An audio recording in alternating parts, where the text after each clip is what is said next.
Could I raise my second question, please, sir?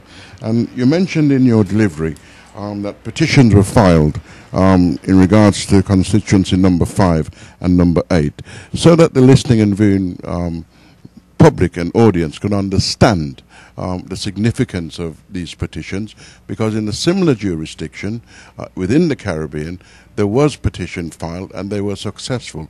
Do we have to have a by-election, or the second candidate automatically fills the seat? Could you explain to the listening audience and the viewing audience, please, sir?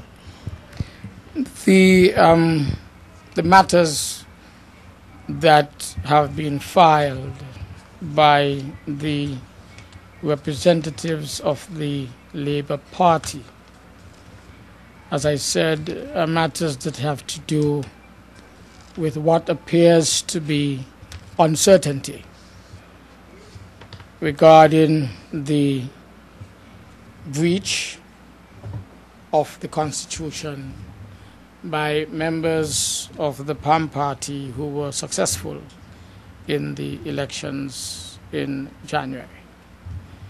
It would appear that such members hold foreign issued documents used in particular for traveling. And so it has been said that the court has been asked to determine whether there has been any breach in the Constitution, which clearly states that no one should be elected or appointed to the federal parliament if such a person has taken an oath of allegiance to another foreign power. And that is what I think is being brought to court, because it is being alleged that both the Honorable Sean Richards and the Honorable Eugene Hamilton both have foreign travel documents, and thus would have to bring to the court what is the clarity on this particular matter. Now, you ask, if this matter is successful in court, whether there would be an overturning of the results in those two constituencies.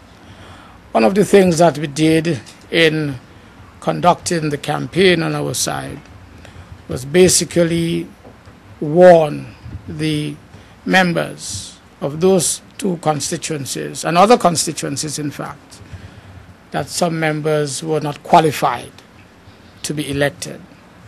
Some members were in breach of the Constitution if they were to be elected, and we therefore indicated that if such happened, especially where you had only two persons contesting those two seats, naturally, if at the end of the day the breach is established, then we would expect that the seat would be carried over automatically to the other person who contested, because this became a central issue in the campaign at the constituency level. And so we do not anticipate that a similar situation will arise as in Jamaica, where the seat is declared vacant and a by-election to be held. We would hope and think that if the material evidence is substantiated, then because it was a central matter at the constituency level during the campaign, that the other person who was qualified as against that who was not qualified should be given the seat, because obviously the other person, all the votes that would have been cast for that unqualified person who now becomes disqualified, those votes would be quashed, set aside, to use the correct term, and only those that were voted for the alternative candidate would be good. And so that is what I understand from my own understanding of the situation. This is what I understand can happen. Thank you.